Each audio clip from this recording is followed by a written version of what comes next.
La dépression tropicale modérée Dovi s'apprête à frapper ce jour la Nouvelle-Calédonie. À mesure qu'elle s'approche, ses effets se font déjà ressentir aux quatre coins du pays. Aux îles Loyauté, à Lifou et à Maré, communes en alerte 2 depuis hier soir, les vents et la pluie ont commencé à s'intensifier en début d'après-midi. Ailleurs, les rivières ont commencé à sortir de leur lit, dans les communes de Bourail, mais également de Vaud, ce qui a perturbé le réseau routier ce matin. Des centres d'hébergement d'urgence ont été ouverts dans les communes en alerte 2 pour les familles qui souhaitent se mettre en sécurité. Sur Nouméa, il s'agit du centre Anéoui à la vallée du Tyr, un centre pouvant accueillir jusqu'à 200 personnes. Alors, actuellement, il y a 81 personnes, dont 13 enfants. Par rapport aux autres fois où on a ouvert le centre, donc les 2 dernières fois où on a ouvert le centre en 2021, je dirais que là, il y a encore à peu près 150 personnes qui peuvent arriver. Celles-ci sont accueillies et nourries dans le respect des gestes barrières, comme Angélique, arrivée ce matin à 9h. Je suis venue parce que le vent, il est fort au bord de... Moi, je reste au bord de mer. Et le vent, là, il est fort. Et j'ai entendu à la radio ce matin qu'il va s'ouvrir ici l'établissement, là, c'est en Vallée du Tyr. Alors là, j'ai dit je vais venir comme ça, avoir les dégâts demain. Les communes du Mont d'Or, de Païta et de Moindou ont également mis en place des centres d'hébergement. Pour la commune du Mont d'Or, le numéro vert est le 05 15 16. Pour la commune de Païta, vous pouvez appeler le 35 21 11. Et pour la commune de Moindou, le numéro est le 44 33 35. On doit s'attendre à subir le passage d'une dépression tropicale forte. Là, on peut dire que son centre est au sud-sud-est de Maré, à environ 40 km des côtes de Maré. Et il se rapproche de l'île des Pins, il est à environ 80 km au nord-est de l'île des Pins. Les vents vont se renforcer sur l'île des Pins d'abord là dans la soirée, là, très bientôt. Alors, dans un premier temps, des vents de secteur est. Ensuite, comme le centre de la dépression passe sur l'île des Pins, sur cette île, il va y avoir une accalmie au niveau des vents. Donc ça ne veut pas dire que le cyclone est passé. Au contraire, en fait, les vents vont se renforcer à nouveau de secteur ouest puis nord sur l'île des Pins en première partie de nuit. Donc on va avoir des rafales sur l'île des Pins qui vont dépasser 100 km/h, entre 100 et 150 km/h.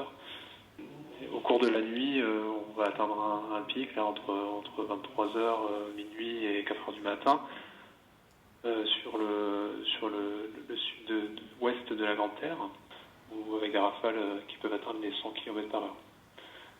Tout ça accompagné de fortes pluies. On attend notamment sur la chaîne plus de 200 mm de pluie. Demain, on n'aura pas une amélioration rapide et franche comme on peut voir souvent après le passage de dépression là. Donc on a encore des rafales à plus de 50 km/h demain matin. Voilà, et après ça diminue progressivement demain après-midi. Et demain, pareil au niveau des pluies. Avant de toucher les îles Loyauté, la dépression tropicale forte Dovi a fait des dégâts au Vanuatu. De fortes précipitations et des inondations ont touché le sud du pays. Dans la province d'Effaté à Port-Vila, champs abîmés, éboulements et routes inondées ont été constatés. Hier, à 10 minutes de Port-Vila, une centaine de personnes résidant dans 2 vallées voisines ont été évacuées dans des centres d'hébergement de la capitale à cause de la montée des eaux. Pour l'instant, aucune victime n'a été déplorée. Ce jeudi 10 février, dans l'après-midi, des parents d'élèves et porte-parole de parents d'élèves se sont déplacés à l'hôtel de la Province Nord afin de transmettre une pétition de plus de 550 signatures. Pour eux, la rentrée pour les enfants de la Province Nord doit aussi se faire normalement. Surtout que l'année dernière, il y a déjà eu 2 confinements, donc il y a déjà eu, les élèves ont déjà subi des handicaps dans leurs apprentissages, et recommencer une année encore avec un handicap, c'est pas possible. Surtout que voilà, l'urgence sanitaire n'est peut-être pas justifiée, surtout pour les enfants dans les écoles. Et ce qui nous inquiète également, c'est que nous n'avons pas de vision sur le long terme en fait. Donc on nous dit que c'est pour 2 semaines, mais au vu de l'avancée de la situation sanitaire, on n'a pas de certitude. C'est difficile au premier lieu pour nos enfants parce que ça fait depuis le mois de septembre qu'ils n'ont pas eu une scolarité normale. Ils attendaient ça avec impatience et là, de savoir qu'ils vont rentrer en demi-classe, c'est compliqué pour eux. Et puis c'est difficile pour nous en tant que parents, comme tous les parents, parce qu'il a fallu s'organiser depuis le mois de septembre dernier, avec le manque de centres aérés pendant les grandes vacances, avec les confinements. La rentrée alternée au mois de novembre. Donc là, ça devient compliqué. Ça devient vraiment compliqué. Pour le responsable de la direction de l'enseignement, de la formation et de l'insertion des jeunes en province Nord, ce n'est qu'une situation temporaire. Déjà, bien sûr, on comprend les choses. La décision, ce n'est pas une décision arbitraire ou de faire, tiens, on va créer des tracasseries pour les familles. Vous comprenez bien qu'on est tous concernés par ça. Mais je rappelle quand même qu'il s'agit d'une pandémie mondiale. Elle n'est pas née qu'en Calédonie. Le monde entier a été touché et le monde entier est concerné. J'entendais qu'aux États-Unis, il y avait encore 2000 personnes par jour qui meurent aujourd'hui. Donc cette pandémie, elle n'est pas finie. Donc en fait, c'est quand même normal qu'il y ait une inquiétude. Après, bien entendu, on entend bien les inquiétudes des familles par rapport à la situation économique. Donc on sait déjà qu'on va réouvrir et accueillir les enfants des familles dites prioritaires.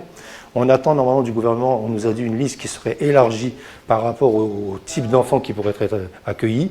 Et puis après, si la situation est bien stabilisée et qu'on est réellement tranquillisé, très rapidement, toutes les classes devraient réouvrir normalement. Les parents d'élèves pourront être reçus demain à 10h à l'hôtel de la province Nord.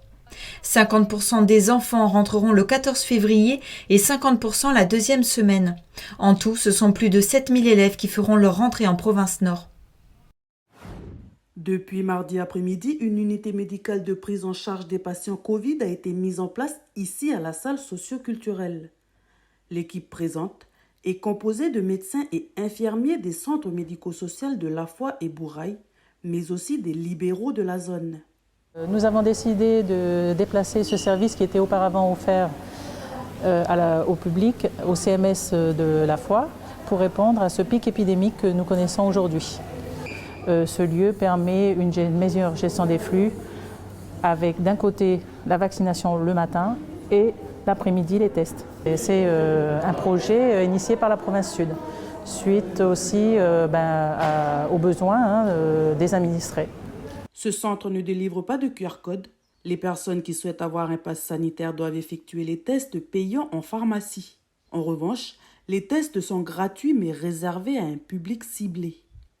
Pour les personnes de retour sur le territoire, les voyageurs, pour les personnes symptomatiques et pour les personnes contact à risque. Et sur justificatif pour les voyageurs sortant pour des raisons médicales et les personnes devant subir une opération chirurgicale ou suivre un traitement chimiothérapie. Hier, 80 personnes ont été vaccinées et 32 se sont fait dépister. Parmi elles, 18 tests se sont révélés positifs. À cause de la dépression tropicale Dovi, l'unité médicale a été fermée aujourd'hui et le sera également demain, car la salle socio-culturelle est devenue un centre d'hébergement. Vacciné ou pas, vous avez des symptômes ou vous êtes une personne contact à risque, présentez-vous à la salle socio-culturelle de Lafoi dès que l'alerte sera levée.